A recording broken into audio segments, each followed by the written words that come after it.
How do you not buy the hype and begin to make the opportunity that you have about yourself and stay committed to being of service and making it about something bigger? My children and my wife don't take me seriously, so that's good enough. Are you a noun or a verb? When you ask yourself, who am I? Have you ever wondered who's asking the question? Do you have a soul? What makes you joyful? Do you have a life purpose? Who are you?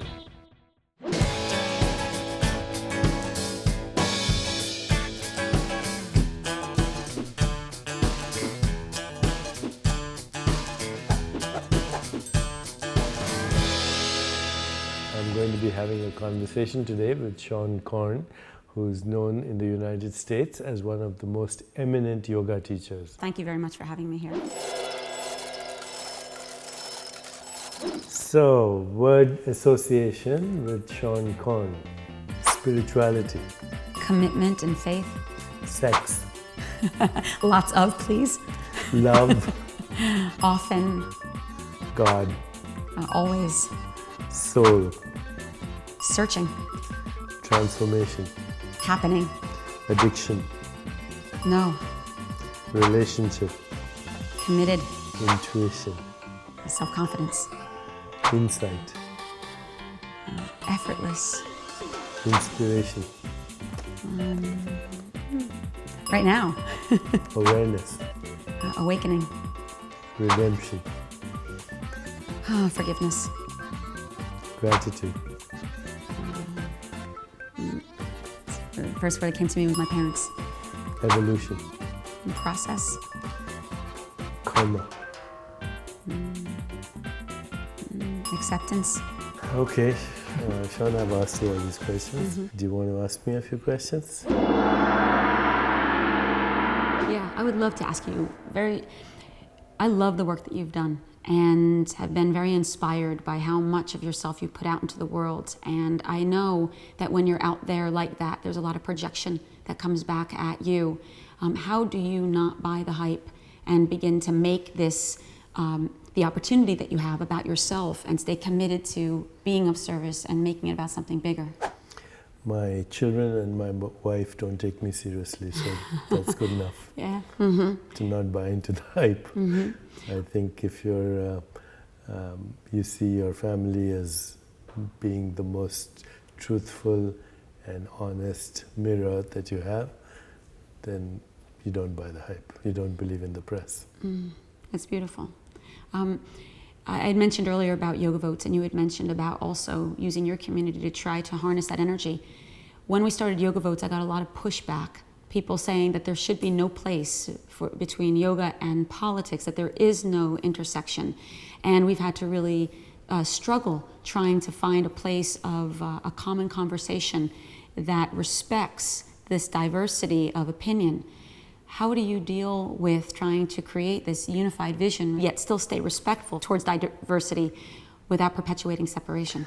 I think yoga, in the absence of social activism, in the absence of collective community and global transformation, ends up being self-absorption and solipsism. Love without action is meaningless, and action without love is irrelevant. So I think it's very important what you're doing, and I think it's time for the yoga community to shake themselves out of their complacency and self-absorption. So what kind of yoga are we doing if we don't get involved? Yeah, I agree 1,000%. Do you think that voting actually matters then? I think voting is crucial. If we don't vote, then we're in a sense being apathetic, resigned, and we do not even understand the meaning of karma, because karma is ultimately taking responsibility for creating a difference in the world. And yoga would imply, I think, that we have to do it. We have to participate in voting and anything that's going to make a difference in our leadership, because even our leaders are a projection of our collective consciousness. So then do you have hope? When you look at the country, even with everything that's going on, the way that it is, do you feel hope?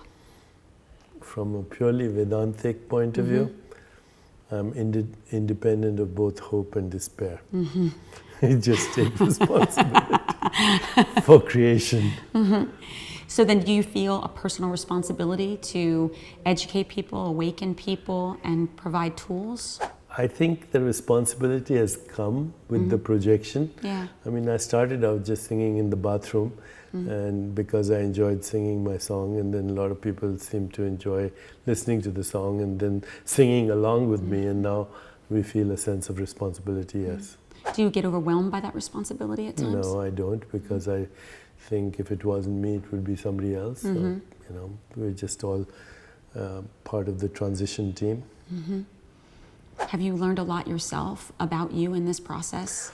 I have. I've learned a lot, and I've gone from being melodramatic about some of the things to a place of sobriety, and that's the biggest lesson, not taking myself seriously. Yeah, yeah. Oh, that's great. So it's been great. Thank you for coming here, and I think with people like you and others like us, we have some hope of creating peace, laughter, harmony, and love. Oh, I hope so. From your mouth to God's ears. Namaste.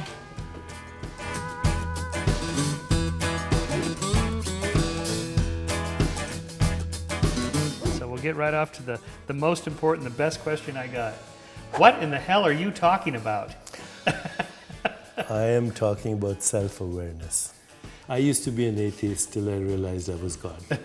Oh, well, I might go for that. When you ask yourself, who am I? Or if you ask yourself, who am I? Have you ever wondered who's asking the question? Deepak, honestly, I really don't ask myself questions like that. I mean, you're the only person that's ever asked me something like that. Your real identity is the total activity of the universe. So your real identity is God. Back to my first question. What the hell are you talking about? I'm talking about reality Okay. as opposed to perception.